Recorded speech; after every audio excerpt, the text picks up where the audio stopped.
Munjani mahlawezulu mko vipi se ewa wadada naka ngeni deaf.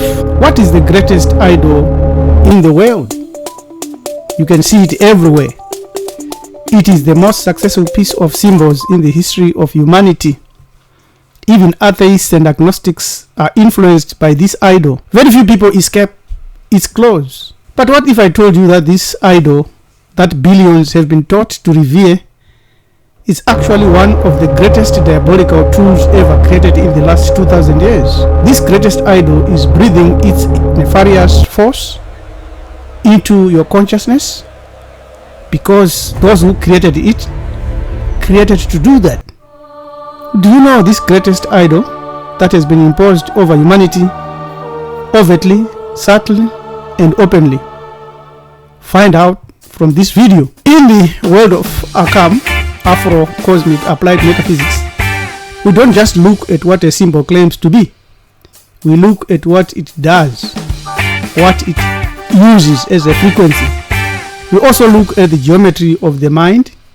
Most people think this idol is a bridge to the creator, it's a bridge to the divine, it's a bridge to the spirit or by the spirit and of the spirit. But they do not know that it's a lock, a key, a political tool designed to nail your consciousness to a state of permanent suffering. Unless you recognize it, mute it static. But what is static? When we speak of the static according to our Afro-Cosmic applied metaphysics Ankh, we are referring to the entropic frequency that is produced when a biological entity misaligns itself with matic forces. The cosmic principle of balance, truth, and order is subverted. It is not only sin in a moral sense, but a bioenergetic distortion caused by surrendering your role as a primary wave collapser to an authority or to a master. Now, to put some anchor to our discussion today, we need to define or redefine or again define, as we have been doing, what is a human being. This is a very technical definition, but we want to repeat it so that we can all be able to capture the keywords, keynotes, and nodes in terms of defining what is a human being. A human being is a biological entity that functions as an active or passive localized point of consciousness, a wave collapser, and an observer. Its primary cosmic capability is the creation of its own dominant reality by forcing a superposition from a field of infinite possibilities or all possibilities and all potential into a singular physical event, material reality or otherwise. It will do so through specific calibration of intent, frequency, and matic or Isfetic misalignment or alignment. Upon the dissolution of this physical body, which is death, the essence sheds carcass and retains its original consciousness, but has become either a refined, that is sovereign, or a recursive, that is the looped one, depending on its ability to have muted or to mute the act's static and vibrate its own frequency as it escapes from entropy, which is the destruction or the permanent capture of the soul or the spirit. That is a human being. So we want to use this definition as we proceed to look at the greatest symbol ever created or idol ever created, and people are worshipping and bow down to it. History does not reward intention. It rewards exposure, repetition, and the exercise of power. Today we are going to look. These are the measures that this idol has used. But we know that it is not from the real unknowable one. It is engineered as a tool and was engineered as a tool of state violence. What is this tool? Who engineered it? Who subverted its original use? Because it gave the users mastery over the realities of billions today. We are going to look past the God lies and nail the truth. We are going to find the original frequency that was stolen from you right in plain sight. The greatest idol in the world, seen on every street corner and around the necks of the faithful, and the billions are bowing down to it and thinking that this symbol is giving them salvation, It's emblazoned everywhere and silently but effectively broadcasting its frequency into every human being who has ever been alive on this earth for the last 2,000 or so years. The symbol that we are talking about is now an idol dominating the Christian thought. It is the Christian cross. But here is a shocking truism that is unknown to almost every human being today.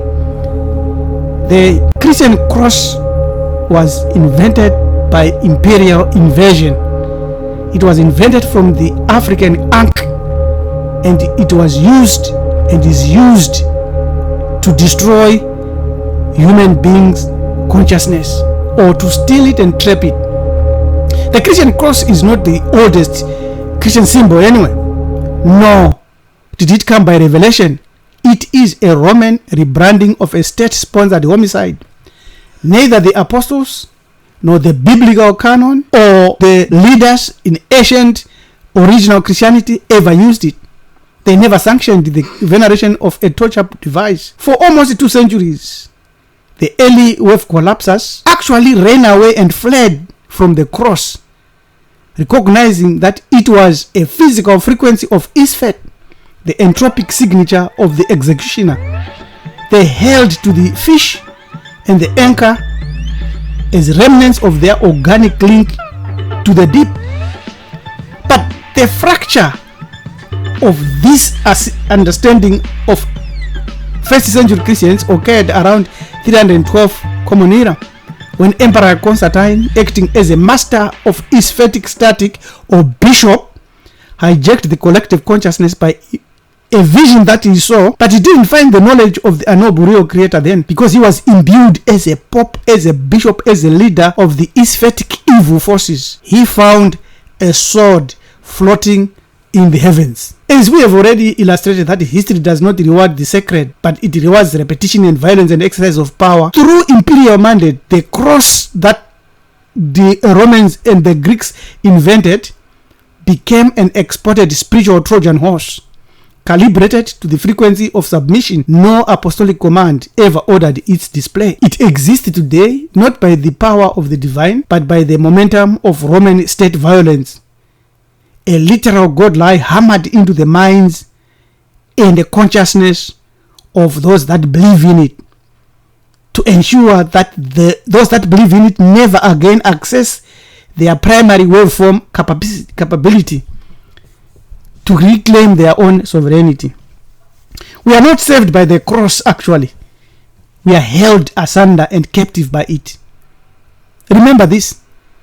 When Constantine's sword became the cross, later Christian historians, including Lactantius and Eusebius, started to recount how Constantine saw a cross of light in the sky with the words, "In this sign thou shalt conquer." That night, we are told that Christ appeared in a dream, instructing him to use the cross as his army symbol.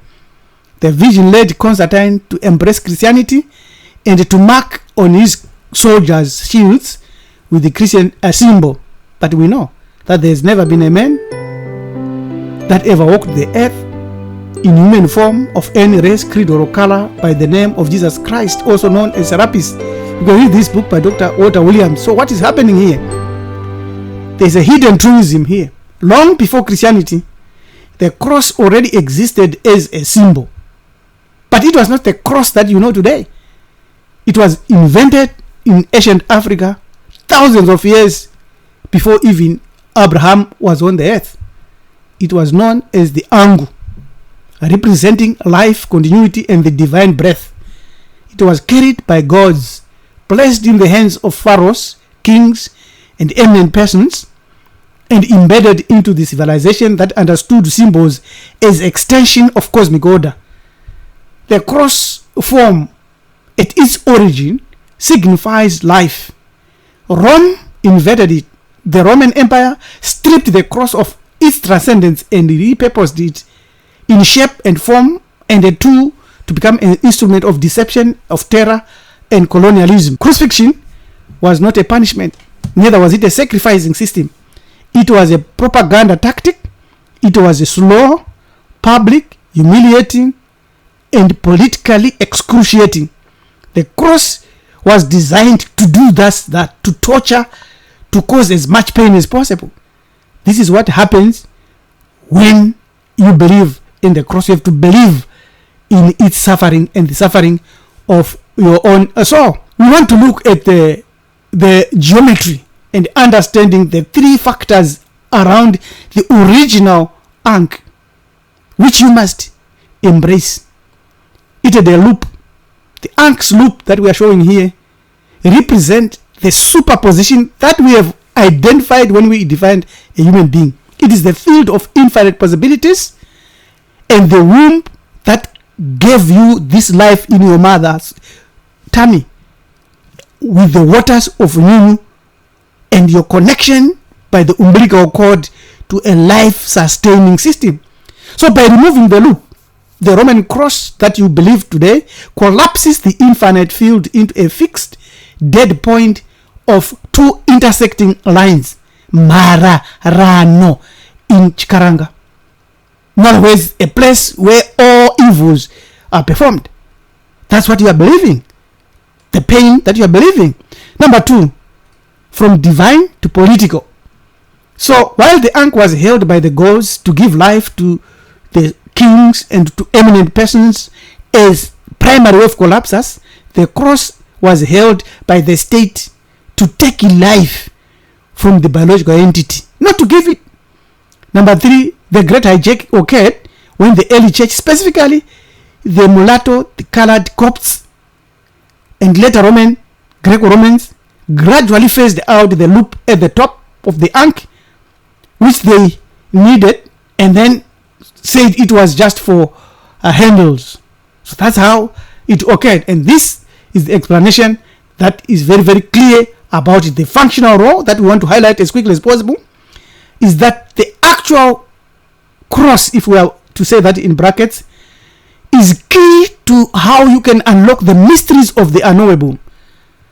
But when you consider the Christian cross, it is termination of your physicality and spirituality and your death, as well as a lock to secure the dominance of an emperor or a system. The anatomy of the original Ankh, the cross that is we are giving and showing here, is that before its hijacking, it functioned as a quantum key or a key to the waters of Nyunyu.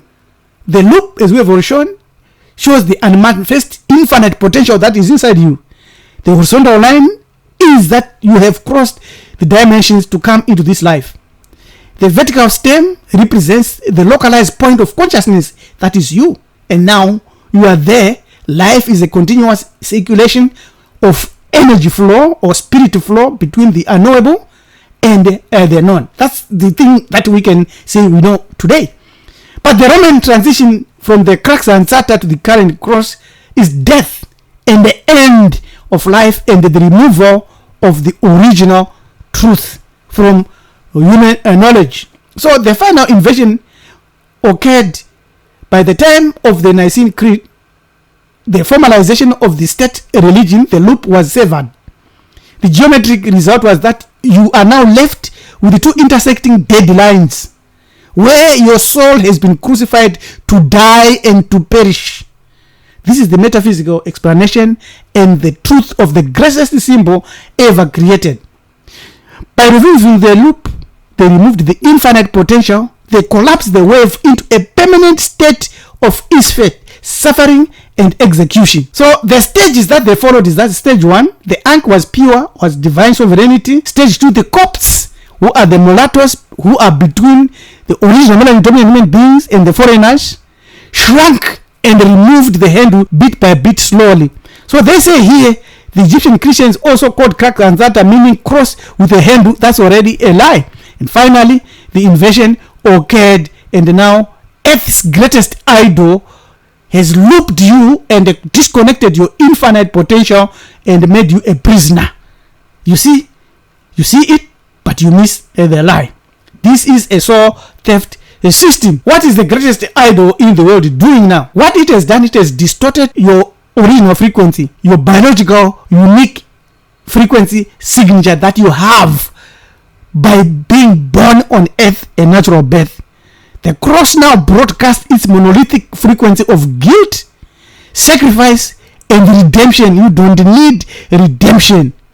These acts are all a noise field that drowns out the subtle harmonics of your capacity of Nunu, Ubuntu, and Isinto. And over generation, this has created frequency amnesia. The entity now forgets it ever had its own signature. But there is a process of alignment that you can follow. And this is either sovereign alignment. The cross is actually doing more harm. And this is the harm that the cross is doing, distorting and causing a lot of confusion in your life. So you become trapped and you become a recurring, reincarnating ancestor who always comes back and again, and you have become a spirit that eventually will end up in entropy and cease to exist. So learn more about these things from the Ankh antidote. Reclaim the collapse function and mitigate from today onwards the subliminal effects of the greatest idol ever crafted, which you see but fail to block its Isfetic subliminal frequency. I'm your manager to Pipri by LM Mjakanja, saying if you want to learn more about these things, subscribe to our channel, like our channel, share, leave a comment, send us an email which on this email we are showing here for you to register into Ankh and to study with us today. Have a great day. Amen. Yabonga. Tenda. Welcome to The Frequency. Beyond the capture of names, we explore the uncreated truth.